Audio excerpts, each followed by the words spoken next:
আয়াতুল কুরসির সেই গোপন রহস্য যা দুনিয়া থেকে আড়াল করা হয়েছিল। ভিডিওটি একটু সময় নিয়ে শুনুন। কল্পনা করুন মদিনার এক নিজম রাত, চারদিকে পিনপিন নীরবতা। হযরত আবু হুরায়রা রাদিয়াল্লাহু তাআলা আনহু যাকাতের খেজুর পাহারা দিচ্ছেন। হঠাৎ অন্ধকার ফুরে এক অবয়ব বেরিয়ে এলো এবং দ্রুত হাতে খেজুর চুরি করতে শুরু করলো। আবু হুরায়রা রাদিয়াল্লাহু তাআলা আনহু তাকে হাতে নাতে ধরে ফেললেন। চোরটি তখন কান্না ভেঙে পড়ে জানালো সে খুব অভাবী, তার বাচ্চারা ক্ষুধার্ত। দয়ের বশে হয়ে তিনি তাকে ছেড়ে দিলেন। কিন্তু পরদিন রাতেও একই ঘটনা। এভাবে টানা 3 রাত ধরা পড়ার পর আবু হুরায়রা রাদিয়াল্লাহু তাআলা আনহু যখন তাকে আল্লাহ রাসূল সাল্লাল্লাহু আলাইহি ওয়াসাল্লামের দরবারে নিয়ে যাওয়ার জেদ ধরলেন, চোরটি প্রাণ বাঁচাতে এক অবিশ্বাস্য গোপন রহস্য ফাঁস করে দিল। সেই রহস্যটি কি ছিল?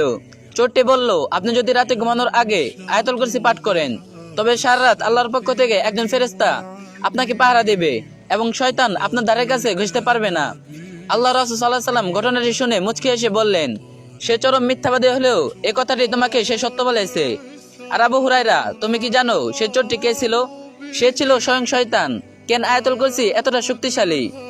এক জান্নাতের রাজপথ। আল্লাহ রাসূল সাল্লাল্লাহু আলাইহি ওয়াসাল্লাম বলেছেন, যে ব্যক্তি প্রতি ফরজ নামাজের পর এটি পাঠ করবে, তার জান্নাতে যাওয়ার পথে মৃত্যু ছাড়া আর কোনো বাধা থাকবে না। 2 ইসমে আজম। এই আয়াতের ভিতরে লুকিয়ে আছে আল্লাহর সেই বিশেষ নাম আল হাইয়্যু আল কাইয়্যুম, যা দিয়ে দোয়া করলে আল্লাহ কখনো ফিরে দেন না। 3 নিরাপত্তার দেওয়াল। ইমাম গাজালী রহমতুল্লাহ আলাই এক বুজুর্গের কাহিনী বর্ণনা করেছেন, যিনি আয়াতুল কুরসি পড়ে নিজের চারপাশে এক বৃত্তি টেনেছিলেন। সারা রাত বনের হিংস্র পশুরা সেই বৃত্তের বাইরে ঘুরঘুর করলেও ভিতরে ঢোকার ক্ষমতা পায়নি। আমাদের জন্য শিক্ষা। আজকের ব্যস্ত জীবনে আমরা যখন দুশ্চিন্তা, ভয় আর ডিপ্রেশনে ভুগছি, তখন আয়াতুল কুরসি হতে পারে আমাদের মানসিক শান্তির সবচেয়ে বড় অস্ত্র। এটি পড়ার সময় একবার ভাবুন, যিনি আসমান জমিনের মালিক, তিনি নিজে আপনাকে পাহারা দিচ্ছেন। চলুন একটি চ্যালেঞ্জ নেই।